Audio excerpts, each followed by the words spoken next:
noches, esto es Ciencia Suelta, mi nombre es Javier, junto a Luis. ¿Qué tal, Luis? Buenas noches. Hacemos Ciencia Suelta, un programa de ciencia, tecnología y de actualidad.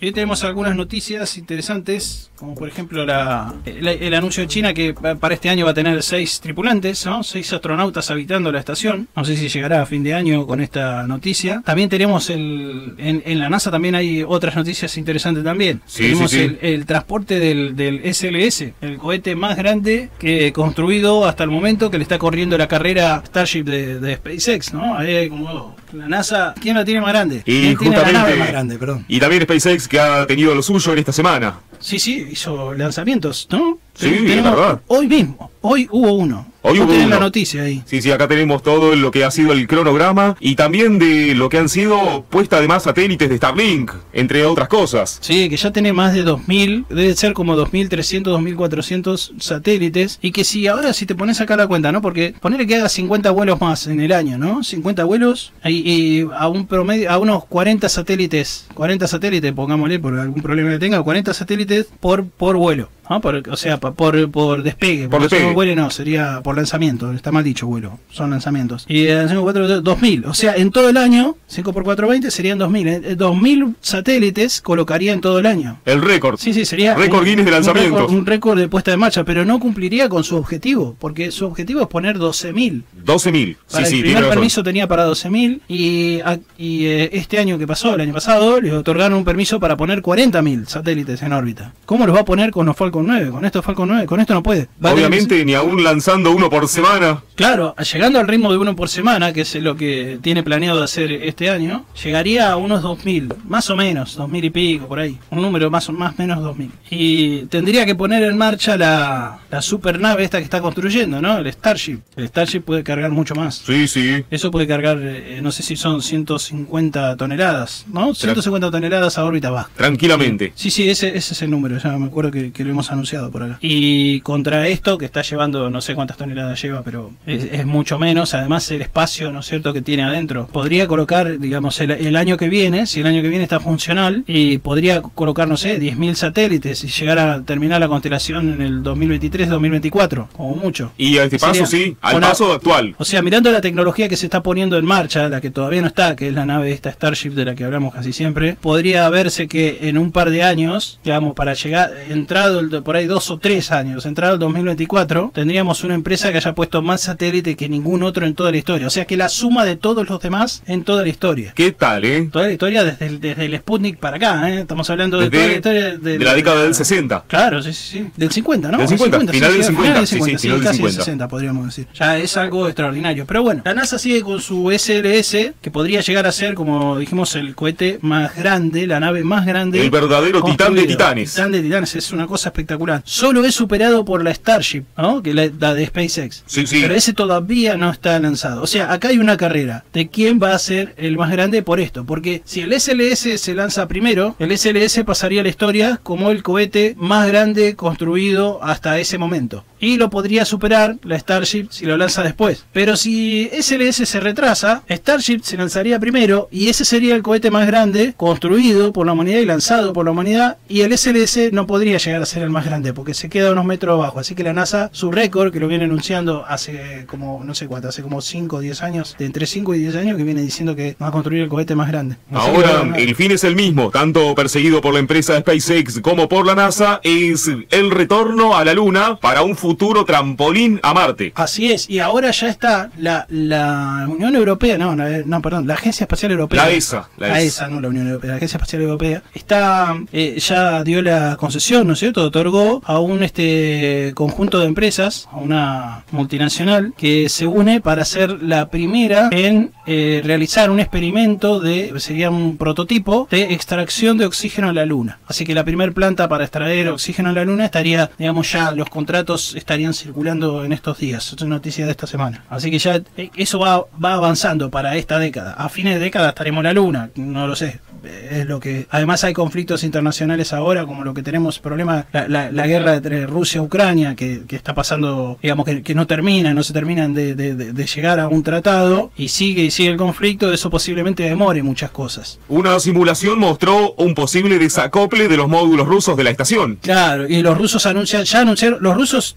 bueno, esta es una noticia que tengo yo también acá. Los rusos interrumpieron la experimentación de la ISS. Esa ya es un hecho. Significa que los experimentos que estaban haciendo los astronautas tienen la orden de terminarlos. O sea, ya concretaron que se terminan. No sé si los científicos seguirán trabajando mientras están ahí, pero bueno, ya se terminaron los experimentos. Al menos ese es el anuncio. Y bueno, la simulación que vos contaste del desprendimiento del módulo ruso, lo que significaría un problema tremendo, porque el módulo ruso tiene parte de los sistemas de soporte de vida. Sí, son los soportes vitales, es verdad. Claro, exactamente, que no funcionan solo, porque el soportes vitales tiene también, o sea, el módulo norteamericano tiene una parte de ese soporte. Es decir, y además la gran parte de generación de energía no está en el módulo ruso también. Así que si el módulo ruso se desprende, es solo para tirarlo. O sea, los rusos no van a poder tener eso en órbita. Lo tienen que desorbitar, hacer una caída y tirarlo en el Pacífico, ¿no es cierto? En el punto ese más lejano que existe. El tema acá es que si lo hace es solo por maldad. Es verdad, y además hacer la caída controlada, tomarse todo ese problema, ¿no? Y solo para joder. Claro, porque la ISS va a tener problemas de soporte de vida. O sea, los astronautas se van a tener que volver todo. Capaz que, no sé si servirá para una persona, para que habite una persona sola o dos. O sea, van a achicar completamente la Estación Espacial Internacional. Pero a todo esto, ya nuestro querido Elon Musk hizo su anuncio que dijo que si los rusos se van, que él se encarga de solucionar el problema. O sea, siempre tiene esto, ¿no? Esto de, no se preocupa que yo lo hago, yo lo hago. Un conejo en la galera. Saca algo, no sé qué es lo que sacará. Había dicho lo de los trajes espaciales, ¿te acordás? Los trajes espaciales estaban demorados. ¿Y qué dijo él? Dijo que lo podían completar tranquilamente. Claro que lo hacían ellos. Pero con una naturalidad y una confianza, como diciendo, sí, podemos tranquilamente. Sí, dejá que lo hacemos nosotros. No, una cosa que la verdad que no pasa que ha respaldado este muchacho todo lo que ha dicho, que alguna vez lo han tomado por lunático, lo ha respaldado con palabras, lo ha respaldado con hechos. Claro, lo que pasó con el traje, no le dieron bola. Y la NASA sigue trabajando en la construcción del traje, lo cual demora la llegada a la Luna. O sea, muchas de las cosas por las que no se va a poder ir a la Luna es porque el traje no está listo ni va a estar listo para el 2027, 2028. Y va a haber que esperar al 2030, para 2029, 2030 para hacer este viaje. Seguramente se va a demorar hasta ahí. Fue el traje de la polémica, porque encima de la NASA pidió más fondos al Congreso, el propio Congreso, en vez de dárselo, se los quitó. Claro, y recientemente, la semana pasada, anunciamos un proyecto secreto que tenía SpaceX relacionado con el traje. Van a hacer caminata espacial a fin de este año. Ahora se cae un traje espacial para hacer caminata espacial, sí. Se cae una teoría conspiranoide con esto. Los famosos presupuestos negros. ¿Presupuestos negros? Lo que se dice que son presupuestos secretos que los gobiernos tales como Estados Unidos, Rusia o China secretamente destinan a sus agencias o a privados. Y que no pasan por Congreso, no pasan por ninguna parte. Por algo son presupuestos negros. Bueno, esta teoría conspiranoide se caería. Y bueno, acá es un proyecto secreto gasto de SpaceX. O sea, acá están trabajando ellos. Yo hasta ahora pensaba que eran todos transparentes. Pero en este caso no hay financiamiento estatal. No habría un presupuesto negro de existir. No, acá no hay. No, acá es un presupuesto del mismo SpaceX que está desarrollando trajes espaciales, pero no porque quiere vender los trajes espaciales, sino porque está desarrollando un método de fabricación de trajes espaciales en serie, no manual. O sea, pretende automatizar la fabricación de trajes espaciales para facilitar los viajes a la Luna y posiblemente a Marte, que es la misión de la empresa SpaceX, ¿no? Hacer que la humanidad pase a su próxima etapa interplanetaria, digamos, una misión bastante ambiciosa. Además, también hecho de la manera que hace las cosas SpaceX, que es con líneas de montaje. Ellos siempre apuestan a la fabricación en línea, cosa que la NASA no. Para ellos se toman el tiempo en hacer un traje y hasta que no lo tienen desarrollado, pueden hasta pasar años, es verdad. Pero en el caso de estos muchachos de SpaceX, cuando crean un motor, ya sea un traje, una nave, un algo, lo hacen ya diseñando su línea de montaje para que futuramente se puedan hacer como autos o como la ropa que tenemos puesta. Claro, para hacerlo práctico. Claro, en realidad lo que están fabricando, lo que están haciendo, lo que están construyendo es una fábrica de trajes, no es que no fabrican el traje, y cuando construyen los motores construyen una fábrica de motores. Es distinto de lo que se venía haciendo. Ese es el concepto que le quería marcar. Es tener una línea de producción, como decías recién. Y bueno, lo interesante de todo esto es que cuando fabrican ellos estos motores, están garantizando hacer como lo que están haciendo ahora, un viaje por semana, y posiblemente el año que viene hacer más viajes por semana o utilizar la mega nave esta que están construyendo, el monstruo de Starship. Pero Pero bueno, continuamos ahora con esto y te anuncio el tema de un tema relacionado que habíamos dicho la semana pasada que íbamos a hablar de inteligencia artificial, así que también vamos a hablar un poquito de eso. Tenemos, como decíamos, comentario del problemita ruso que hicieron la simulación de desprendimiento del módulo ruso de la ISS. Y con todo lo que eso acarrea, Claro, con todos los problemas que acarrea. Pero también ahí está la empresa Boeing. Esa empresa estaba fabricando un módulo para competir con el módulo Dragon, ¿no? Con la cápsula, perdón, no módulo, con la cápsula Dragon de SpaceX. Y obviamente perdió la carrera. La perdió no porque fuera una competencia de que iba uno o el otro. Iban a ser las dos cápsulas las que contrataba la NASA. La NASA iba a contratar a los dos. Pero Boeing se atrasó tantos años. Años. No se atrasó 1, 2, 3. Se atrasó como 5 años en el proyecto y no pudo terminarlo. O sea, no pudo. Muchos que criticaron los atrasos de Elon Musk. Acá tenemos una empresa con experiencia que estaba compitiendo y se atrasó como 5 años. Así que eso se le cayó. Se le cayó el año pasado en realidad. Y ahora suspendió, y esto es un problema ya geopolítico, ¿no? Suspendió la compra de titanio a Rusia que estaban haciendo. Así que es parte de esta guerra económica política que están haciendo, ¿no es cierto?, contra Rusia para poder frenarlo, ¿no? Y también va a llevar el coletazo a la ciencia y al progreso humano con estos retardos. Sí, la guerra siempre es un atraso a la tecnología. Hay mucha gente que piensa que la guerra genera un avance, porque aquellos que compiten en la guerra generan tecnologías. Obviamente esto, el ser humano, por su propia acción e interés, ¿no es cierto?, en ganar dinero y además en seguir avanzando, porque si bien la industria espacial funciona porque se gana dinero, también funciona porque el ser humano está tratando de inventar algo nuevo. Hay ingenieros, hay científicos que se desesperan por ver qué es lo nuevo que se puede hacer o el futuro de la humanidad. La propia naturaleza curiosa del hombre. Claro, exactamente, la naturaleza de la curiosidad, en la curiosidad del hombre, ¿no? Y eso acoplado con unas empresas que pueden gastar miles de millones de dólares. Vos pones las dos cosas juntas y tenés un desarrollo espectacular. Y la guerra te frena todo eso, obviamente. Más allá de eso, siempre alguien va a encontrar una solución. No lo puede hacer Boeing, no hay titanio de Rusia. Bueno, aumentará el titanio, cosa que no me afecta a mí en mi vida, ¿no? Pero bueno, otras cosas sí afectarán, como el petróleo o alguna de esas. Pero bueno, más allá de la geopolítica, en la que yo no soy ningún experto, obviamente, estoy muy lejos de eso, tenemos también tareas espaciales que existen en la ISS que no dejó de funcionar y que sigue funcionando. Así que para el día 15 y el día 23 de este mes hay unas caminatas espaciales. Sí, exactamente. Miembros de la tripulación del ISS van a estar en esta caminata los próximos 15 y 23. Concretamente, el 15 y el 23 son dos caminatas. Ingenieros de vuelo de la NASA son Kayla Barron y Raja Chari. Realizarán la caminata espacial del martes. Designada va a estar para un ensamble e instalar los kits de modificación necesarios para próximas actualizaciones y, creo, reconfiguración de paneles solares. Y antes que nos vayamos al corte, porque ya nos está pisando la publicidad, ¿no? Se nos está viniendo encima. ¿Tenemos unos minutos? Sí, segundos, bueno. 30 segundos. Bueno, te cuento entonces, te aprovecho para contarte el problema que quedó la semana pasada, que habíamos dicho. Que esto lo cierro porque es un comentario que hicimos la semana pasada, que hablábamos de pensamiento lateral y tiramos algunos acertijos. Había un hombre que baja todos los días, vive en el piso 10 del edificio y baja todos los días 10 pisos por ascensor, y cuando vuelve y sube a su departamento, sube 7 por ascensor y después hace 3 por escalera. Y hace esto todos los días. Y la pregunta era, ¿por qué el tipo hace esto? Bueno, ahí te digo,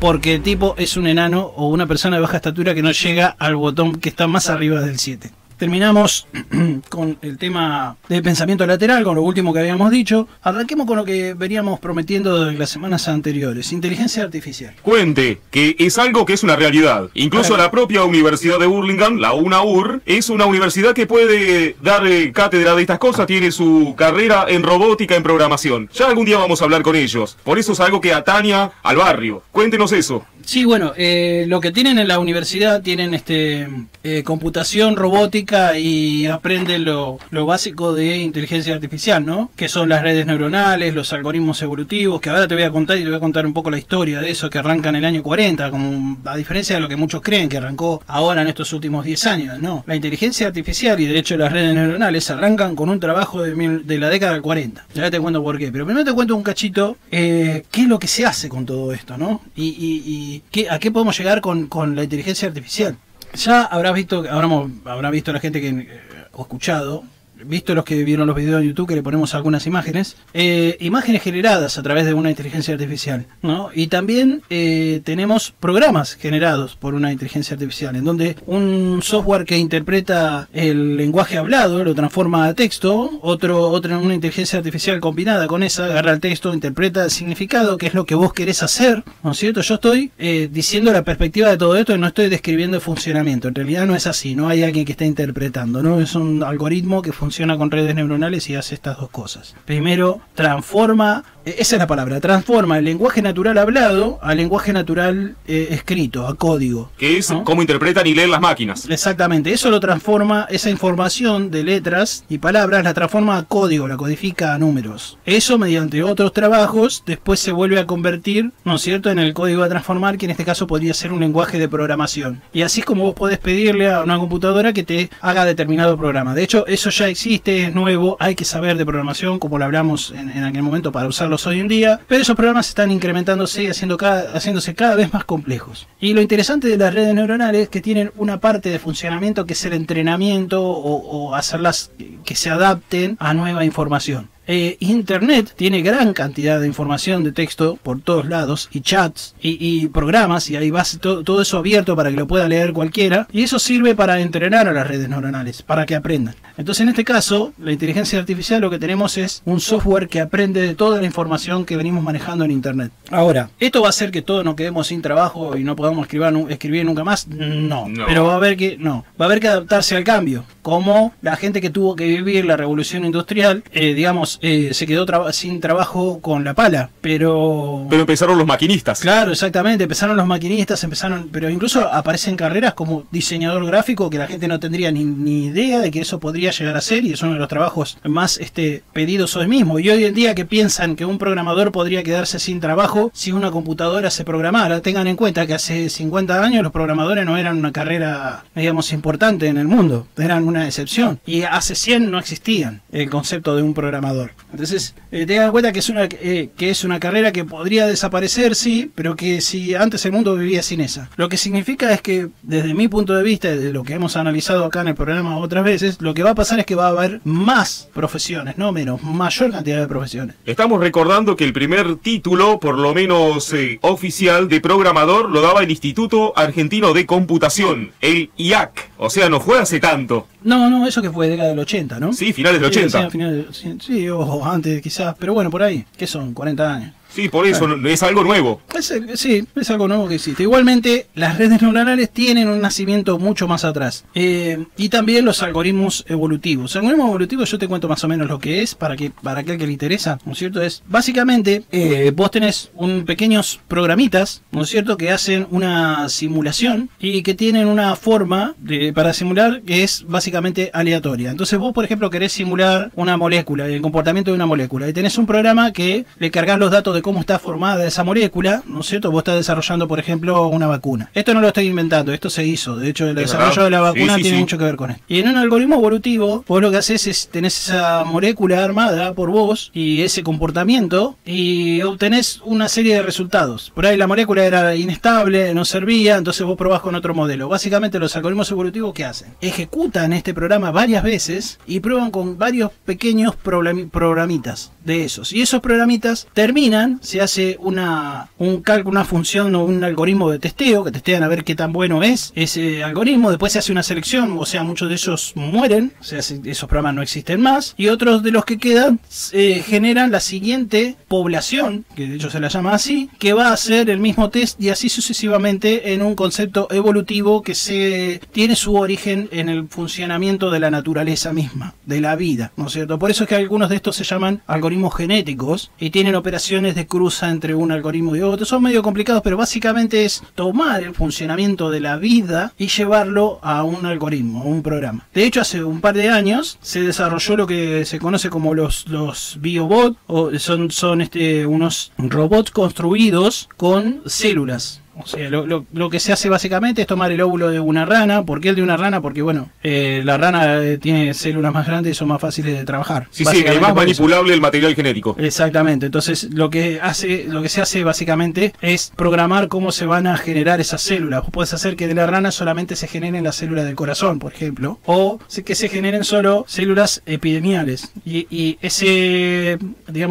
óvulo no se desarrolle, ¿no es cierto? Y no genere una rana nueva, un renacuajo, sino que genere solamente estas células. Ahora, si vos generás esos dos tipos de células, o sea, células musculares de corazón y células epidemiales que no hacen nada, te dan simplemente la estructura, vas a tener una máquina celular que se mueve. De hecho, esto es lo que hicieron y generaron robots biológicos de esta manera. Pero ¿cómo saber qué hace? Simplemente para hacer una máquina molecular que se mueva, ¿no? Una máquina celular pequeña. Una programación viva. Sí, no sería molecular, sería celular, porque es más grande, mucho más grande, que se está moviendo. O sea, sí, básicamente es como si estuviera viva. No es el concepto de viva, porque es una cosa que no tiene cerebro. Sí, nada. no tiene nada. No tiene nada, solamente son células musculares. Pero decimos vida por por haber venido del concepto orgánico. Claro, exactamente, sí, vino de la vida, ¿no? Exactamente, de la vida, de un organismo vivo. Un óvulo. Sí. Un óvulo. Bueno, básicamente de esta manera se pueden construir robots. Pero ¿cómo hicieron para generar el biobot eficiente para caminar? En realidad nadie calculó su estructura. Lo que se hizo fue ejecutar algoritmos genéticos para ver cuál es la estructura que mejor podía realizar la tarea de correr, caminar, saltar. Interesante, ¿eh? Y lo que hicieron fue generar este tipo de pequeños robotitos que hay que mirarlos con un microscopio. No, ¿cierto? Bueno, atrás esto es un hecho, esto ya está. No estamos mintiendo, no es ficción. Esto ya se hizo, ya está. Pero eso por un lado son los algoritmos evolutivos. Pero vos por otro lado tenés las redes neuronales artificiales, que son las que ahora están, revolucionando todo. Pero que la historia comienza ya por 1940. En 1940, un psicólogo de la época, Donald Hebb, interpreta del funcionamiento del cerebro cómo las células que componen el cerebro, las neuronas, realizan su proceso de aprendizaje. Y esto lo realizan cuando básicamente el cerebro hace algo con lo que está a gusto, se refuerzan las conexiones neuronales. Y en caso contrario, no. Básicamente eso es el mecanismo que descubre este psicólogo, Donald Hebb, si lo quieren buscar. Eso por un lado.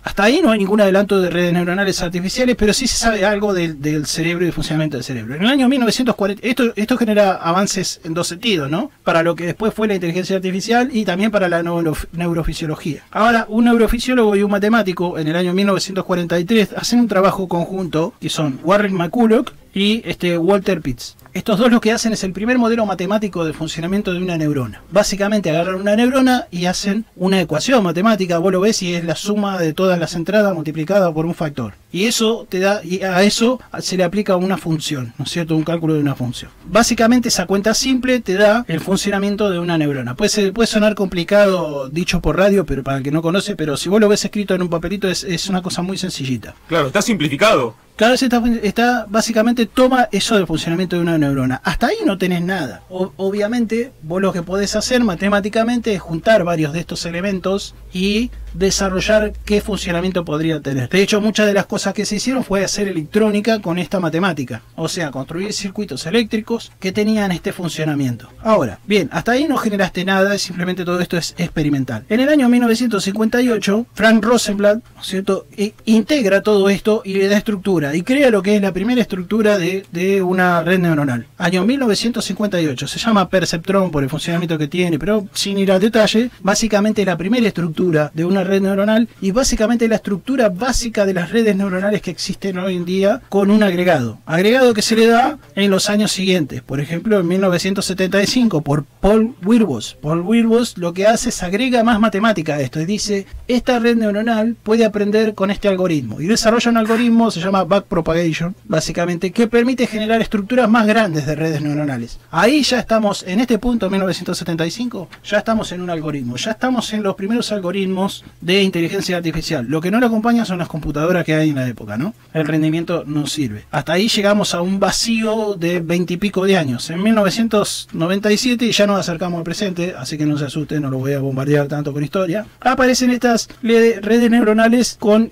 memoria de corto y largo plazo, ¿no es cierto? Esto ya es el nombre, ¿cómo se llaman? Esto es un desarrollo de redes neuronales realizado por Hockertern Smith-Haber. Smith-Haber. Sí, Smith-Haber. Y sí, yo no conocía los nombres, así que los busqué y ahí son difíciles de leer. Sí, es verdad. ¿Qué querés?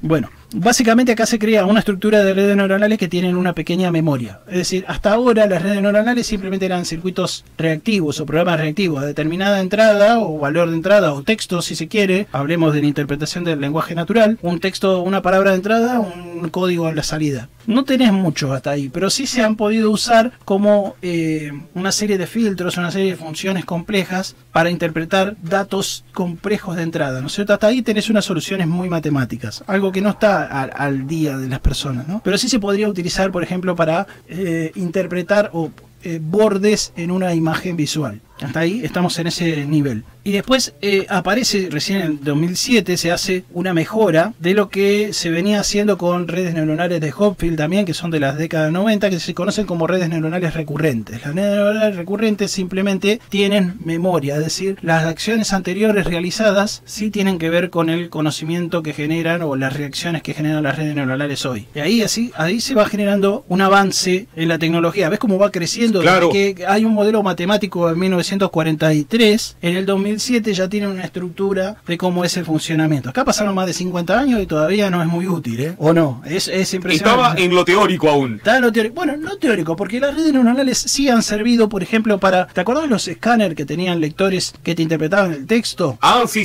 Bueno, todos esos circuitos son generados gracias a estos algoritmos. Claro, tiene razón.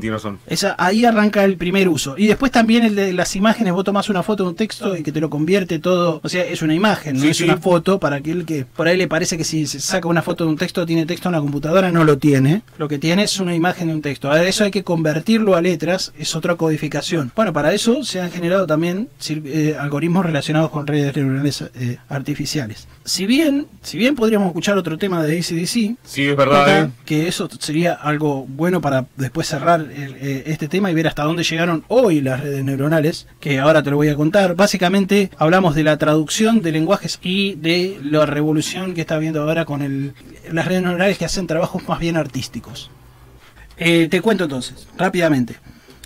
¿A qué vamos con todo esto de las redes neuronales y qué avance ha logrado en este momento, ¿no es cierto? Te contamos hace un ratito todo un resumen de la historia. Acá viene el avance rápido. Exactamente. Ya estamos en el año 2007, con lo último que habíamos contado, o sea, reconocimiento del habla, ¿no? Que estábamos hablando de eso. Y eso generó una mejora extraordinaria. Allá ahí se produce un avance, un pico de avance, año 2007. Empezamos en 1940, ¿no? Con todo esto. Y entonces empieza a haber algo que es los modelos de traducción automática. Ya para el año 2016, que hace poquito, hubo un uso extendido de este tipo de redes neuronales que se conocen como redes neuronales recurrentes, en donde el resultado del algoritmo, que es que se llama red neuronal, simplemente influye sobre la próxima entrada o lo próximo que va a analizar, y así es como que va guardando una memoria de lo que hace. Pero este tipo de redes neuronales para el procesamiento del lenguaje natural, generalmente el lenguaje natural escrito, ¿no? Lo que tenés escrito, un bot que te habla, que chatea con vos, que es una red neuronal, no tenía un muy buen funcionamiento. Básicamente al año siguiente, en el año 2017, aparecen un artículo, la publicación de un artículo que se llama Attention, o sea, de atención, is all you need, o sea, todo lo que necesitas es atención, ¿no? Algo parecido. Exactamente. Sí, bueno.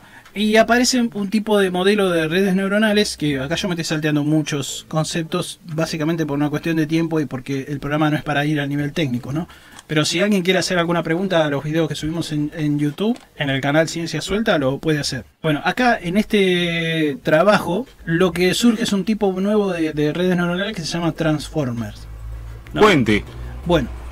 Básicamente el Transformer es una red neuronal que funciona con estas redes neuronales de las que estuvimos hablando y funciona con un módulo que es el módulo de atención o mecanismo de atención, que es básicamente reconocer en las estructuras que está leyendo la red neuronal, por ejemplo un párrafo de texto que lee la red neuronal, lo codifica a números y determina de acuerdo al número, de acuerdo a la historia de los últimos números, que son las palabras que conforman el texto, y a las palabras que van a venir después, el contexto y le da una importancia a esa palabra.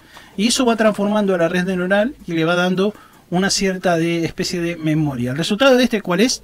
Bueno, básicamente el resultado de esto es que vos podés tener una conversación con un bot, no darte cuenta que es un bot, que es un algoritmo, y de hecho podés preguntarle cosas de párrafos anteriores y lo que te responda va a ser coherente. Y no estás hablando con ninguna persona, simplemente es un mecanismo automático que te responde. Y es increíble porque estos algoritmos te permiten después pedirle a la computadora que siga conversando como si fueras vos, porque va a seguir la historia de lo que vos escribiste. Básicamente con estos algoritmos se entrenaron con información de la web, con texto que la gente escribe. Y esto es lo interesante de todo esto. Bueno, hay un repositorio muy conocido que se llama GitHub en internet, en donde están todos, digamos, gran cantidad de repositorios de programas.